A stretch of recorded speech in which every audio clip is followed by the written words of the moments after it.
realizando esta serie de cápsulas sobre la futura Constitución de Chile, en el momento en el cual la Convención Constitucional, luego de la larga secuencia de instalación, discusión y voto del reglamento interno, entra de lleno a la discusión y a la redacción, probablemente de los contenidos mismos de la Constitución.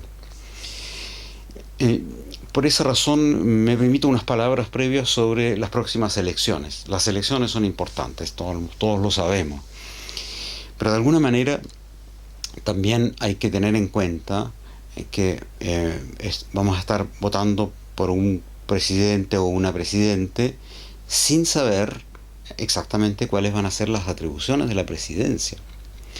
En cuanto al Congreso, vamos a estar votando por diputados que ellos mismos van a legislar durante un periodo sin saber exactamente si acaso alguna de estas leyes pueden ser, en un año y medio más, por ejemplo, pueden convertirse en anticonstitucionales. Lo lógico hubiera sido elegir un gobierno y un parlamento provisorio que se hubiera encargado de los asuntos cotidianos, de los asuntos del día a día o de asuntos urgentes, como por ejemplo lo fue la pandemia. Pero bueno, no fue así, y tal vez efectivamente algunos de los candidatos para sus adentros sienten que esto va a ser un gobierno y una legislatura provisoria. Para volver a la Constitución, quisiera expresar en esta cápsula una sola idea central muy simple, que es que las constituciones tienen una función histórica que tiene que ver con el momento y el periodo histórico en el cual han sido redactadas y en el cual se encarga la redacción de una constitución. Por ejemplo, la Constitución de Alemania actual fue hecha luego de la Segunda Guerra Mundial. El país estaba destruido después de la derrota de los nazis y se trataba de refundar esa sociedad. La Constitución francesa vigente actualmente fue redactada en 1958 a pedido del general de Gaulle, al cual se le encargó la difícil tarea de terminar con la crisis política de la guerra de Argelia.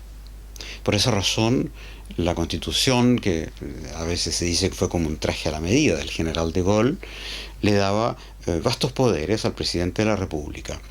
Y el general de Gaulle efectivamente pudo negociar el fin de la guerra de Argelia, que se terminó con la independencia de Argelia. Otras constituciones se producen en otros momentos históricos y tienen diferentes misiones. A veces se trata de estabilizar un régimen luego de un largo periodo de inestabilidad, de sucesión de gobiernos y de incapacidad, por ejemplo, a formar una política clara.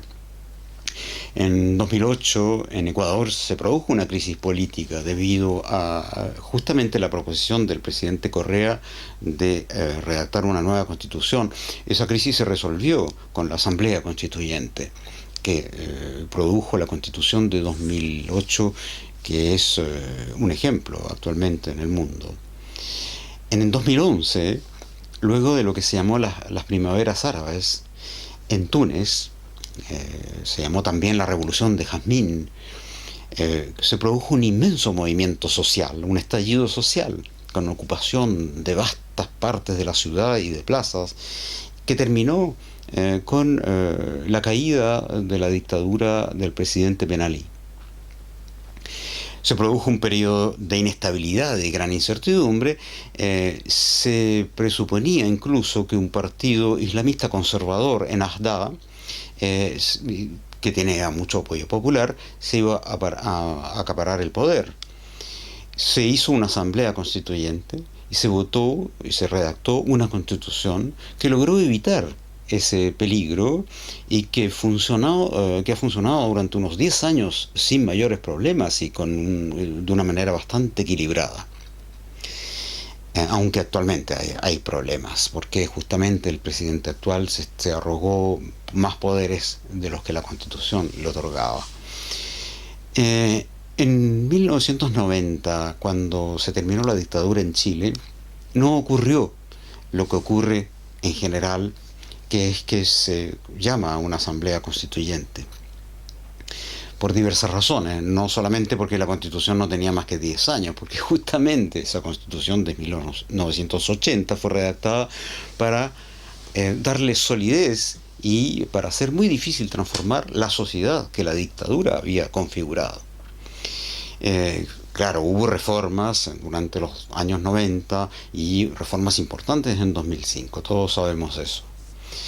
Por esa razón, ahora que han pasado 30 años de esa transición y 40 años de constitución, ya no se trata de ni de reequilibrar poderes en un sentido u otro, ni de reformar cosas que pudieran mejorarse.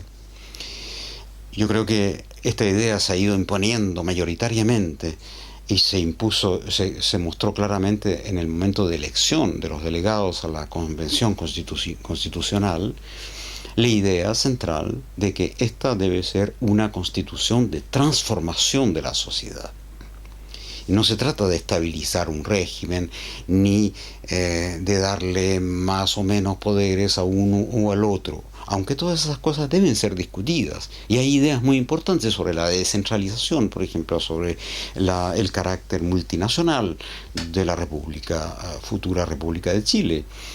Esas ideas son muy importantes, pero hay una cosa que es más importante aún, que es la estructura de las instituciones de la democracia, que deben permitir que esta sea una constitución de transformación de la sociedad. De transformación de la sociedad, puesto que es flagrante que son las injusticias y las desigualdades, la falta de oportunidades, el acaparamiento de las riquezas nacionales por ciertos sectores muy limitados de la población, que generó el estallido social de 2019, del cual todo este proceso surge. Una constitución de transformación es lo que yo he llamado, se puede consultar una cápsula sobre eso, sobre los diferentes tipos de constitucionalismo, lo que yo llamo un constitucionalismo fuerte. Pero tenemos que tener especial cuidado en diseñar las instituciones que serán capaces de esta transformación. La transformación de la sociedad toma tiempo, mucho más tiempo que un gobierno o que una legislatura. Por esa razón, los invito a seguir compartiendo ideas, discutiendo sobre los contenidos propios y precisos de la próxima Constitución. Hasta pronto.